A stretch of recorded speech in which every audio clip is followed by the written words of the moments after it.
नमस्कार दोस्तों, आज के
गली है जिसके थ्रू सभी लोग अंदर जाते हैं। जालियांवाला बाग, यहाँ चली थी गोलियाँ, ये मत पूछो किसने खेली यहाँ खून की होलियाँ। एक तरफ बंदूक के दनादन, एक तरफ थी टोलियाँ, मरने वाले बोल रहे थे इनकलाब की बोलियाँ।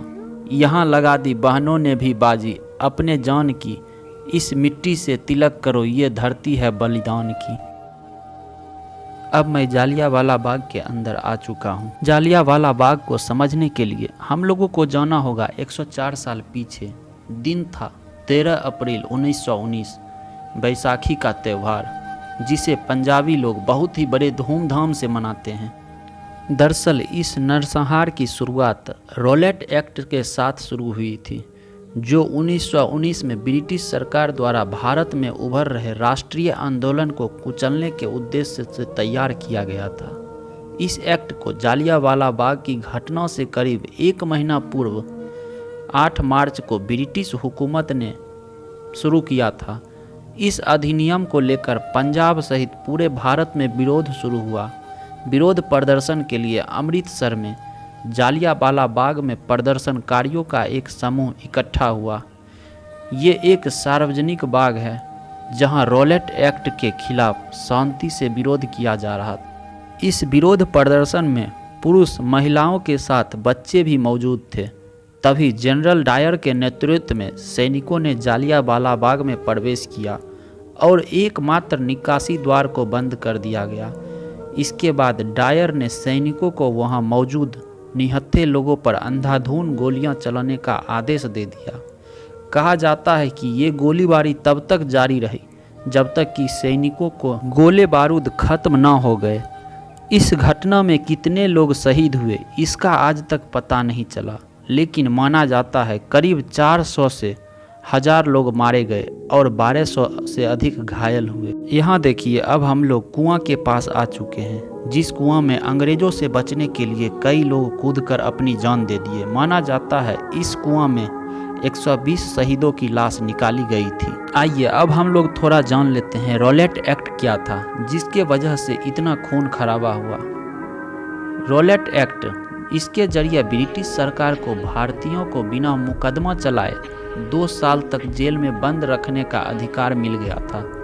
इस कानून के तहत अपराधी को उसके खिलाफ मुकदमा दर्ज करने वाले का नाम जानने का अधिकार भी समाप्त कर दिया गया था। ब्रिटिश सरकार के इस भयानक कारनामे का सबूत आज भी दीवारों पर मौजूद है। ये जो मार्किंग किया हुआ आप देख रहे हैं, यहाँ ब्रिटिश सैनिकों ने जब गोलीबारी की थी तो तमाम गोलियां दीवारों में जा घुसी थी। उन गोलियों के निशान आज भी मौजूद हैं। इस हत्याकांड को लेकर आज तक ब्रिटेन की ओर से कोई माफ़ी या दुख नहीं जताया गया।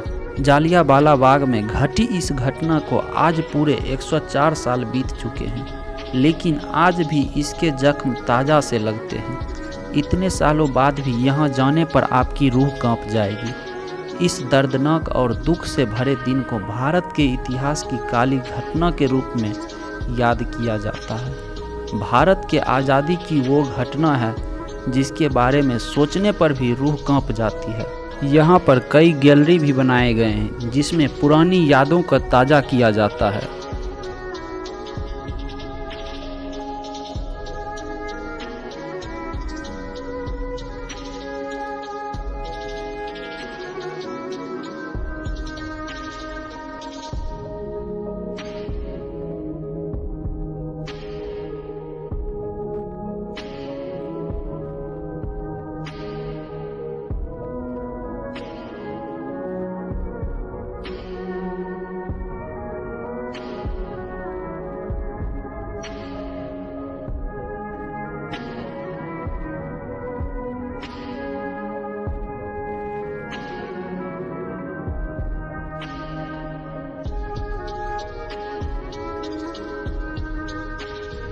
यहाँ देखिए, ये दूसरी तरफ की दीवार है जिसमें आज भी 25 गोलियों के निशान पाए जाते हैं।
ये जो आप देख रहे हैं जालियांवाला बाग स्मारक, इसे शहीदों के याद में बनाया गया है। ये वो स्थान है जहां उन वीर शहीदों ने अपनी प्राणों की आहुति दी थी। उनके याद में ये सभी बनाया गया है।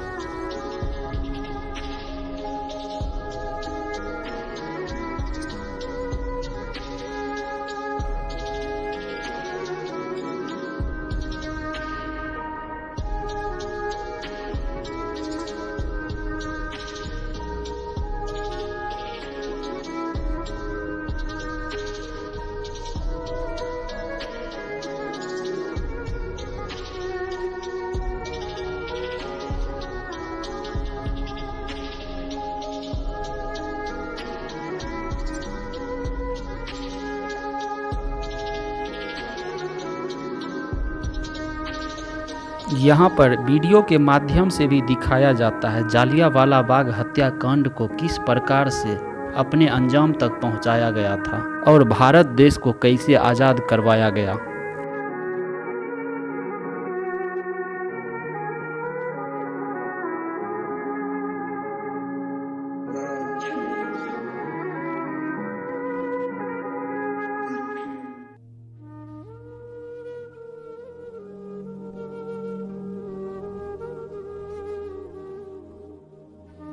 इन जगहों पर आप वीडियो के माध्यम से देख सकते हैं किस तरह से हमारा भारत देश आज़ाद हुआ और जालियांवाला बाग हत्याकांड में क्या हुआ।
यहाँ पर देखिए सभी अमर शहीदों के नाम एक ज्योति जलाया जाता है जो कि हर समय जलते रहता है।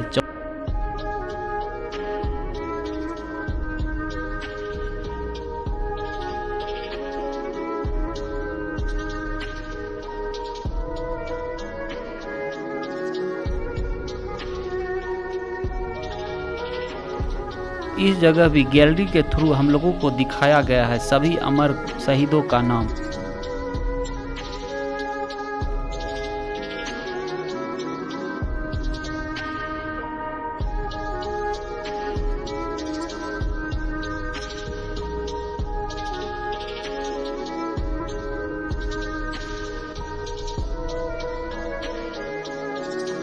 यहाँ देखिए किस तरह से लाइटिंग के थ्रू भगत सिंह को बनाया गया है।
यहाँ पर आज भी शहीद उधम सिंह के नाम का अस्थियां आज भी अच्छे से संभाल कर रखा गया है।